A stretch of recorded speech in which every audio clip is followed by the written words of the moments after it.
সকালবেলা দিদির নাম করলে পাপ হয়। মা বোনদের কাছে অনুরোধ করবো হাত জোড় করে যে দিদি জন্মগ্রহণ করে মমতা ব্যানার্জি নাম না, মমতা নাম রাখে। উনি সাধুদের মারছে, রক্ত নাক ফাটিয়ে দিচ্ছে গঙ্গাসাগরে গিয়ে, আর সাধুদের গলায় মারা পড়াচ্ছে। উনি মুসলমান না হিন্দু না খ্রিস্টান কি জানে উনি? বলতে পারবে উনি? বলতে পারবে না। আজকে শুভেন্দু অধিকারী আসছে বারাসাতের মাটিতে, কি বল? শুভেন্দু আসছে এখানে সনাতন ধর্মের হিন্দুত্ব জাগ্রত করার জন্য। যে এই পশ্চিমবাংলায় একটা অপাপ চলছে, অপাপের রাজনৈতিক যে রাজ্য চলছে, অপাপের রাজনৈতিক। আর দিদি ভাই যে আছে, সেই দিদি ভাই মানে অপাপের রাজনৈতিকটাকে দূর করার জন্য সবাই হিন্দুত্ব ভাইদের সনাতন ধর্মের জোশ টানার জন্য ডেকেছে। আজকে তো দিদির জন্মদিন। দিদির জন্ম মৃত্যু কখনো ঠিক ঠিকানা নেই। দিদি কখন জন্ম হয় কখন মৃত্যু হয় দিদি নিজেই জানে না।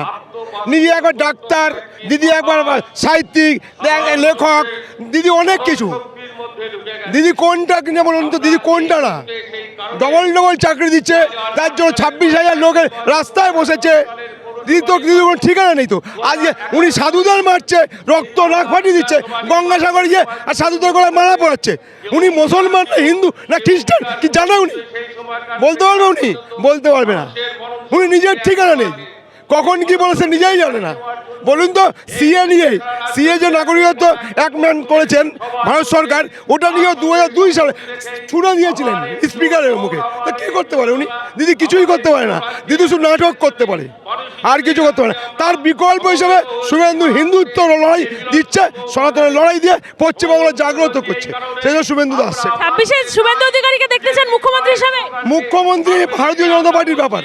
আমি সনাতন ধর্ম প্রচার এবং প্রসার সংঘের তরফ থেকে বলছি, সনাতন ধর্ম প্রচার এবং প্রসার সংঘের তরফ থেকে বলছি। এবার ভারতীয় জনতা পার্টির ব্যাপার, ভারতীয় জনতা পার্টি কাজ প্রোটেক্ট করে সেটা তাদের ব্যাপার। কাকে দেখতে চান, শুভেন্দুকে নাকি তোমার দিলীপ ঘোষকে? না, আমি শুভেন্দুকে বলবো। আপনি বলুন কাকে দেখতে? আমি যে লড়াই দেবে, রাজ্যটাকে এগিয়ে নিয়ে যাবে, তাকেই দেখতে চাই। দিলীপ ঘোষকে দেখতে চান না? আমি দিলীপ ঘোষকেও বলছি না, শুভেন্দুদাকেও বলছি না, কাউকেই বলছি না।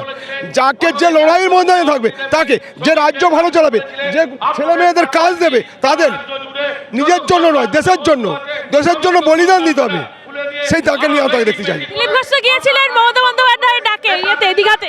দেখুন, ওটা ধর্মের ব্যাপার, ওটা জগন্নাথের মন্দির সবার।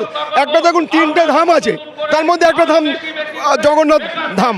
এই ধামে যেতে হয় সবাই যেতে পারে, ওখানে আমারও ডাক পড়েছে। দীঘার জগন্নাথ ধাম না তো? না, জগন্নাথ ঠাকুর এ উদ্বোধন করেছেন দিদি। তো আমি কি বললাম, দিদি কখন কোনটা করে নিজেই জানে না। এখন দুর্গা মন্দির উদ্বোধন করছেন, এতদিন হিজাব পড়ছেন, এখন দুর্গা মন্দির নাটক করেন, নাটক বলেন যাত্রা করেন, স্টেজে ওটা সেজে গুজে পিছনে নেমে যায়, বোরকা পরে। দিদির তো কার্যক্রম, দিদি কখন কাকে সব থেকে বেঈমান, সব থেকে মৃত্যু, সব থেকে দিদি নিজের ছাড়া কিছু চেনে না।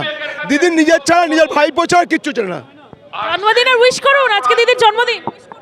দিদিকে পাপ হবে তো, সকালবেলা দিদির নাম করলে পাপ হয়।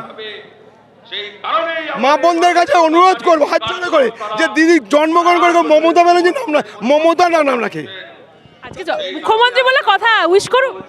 অসম্ভব। আমি সনাতন ধর্ম, ও কোন ধর্ম নিজেই জানে না। ওই সনাতন অবশ্যই করতাম। সনাতন ধর্ম না ইসলাম ধর্ম না খ্রিস্টান ধর্ম না বৌদ্ধ ধর্ম, ওকে জিজ্ঞেস করতে বলুন। মোদিজি প্রধানমন্ত্রী যখন হয়েছিলেন, ফার্স্ট যখন শপথ নেন, দিল্লির জুমা মসজিদে গেছিলেন। ওনাকে যখন টুপি পড়াচ্ছিলেন তখন বলছি, দেখুন আপনার ধর্ম আপনার কাছে, আমার ধর্ম আমার কাছে, আমি সম্মান করি, তার জন্য আপনি আমাকে টুপি পরিয়ে সম্মান, সেটা হতে পারে না। তো দিদি কি করে সেটা নিজেই জানে না। ধন্যবাদ দাদা। নাম? শ্রী হরিচাঁদ বিশ্বাস, সনাতন ধর্ম প্রচার এবং প্রসার সংঘের ফাউন্ডার এবং প্রেসিডেন্ট।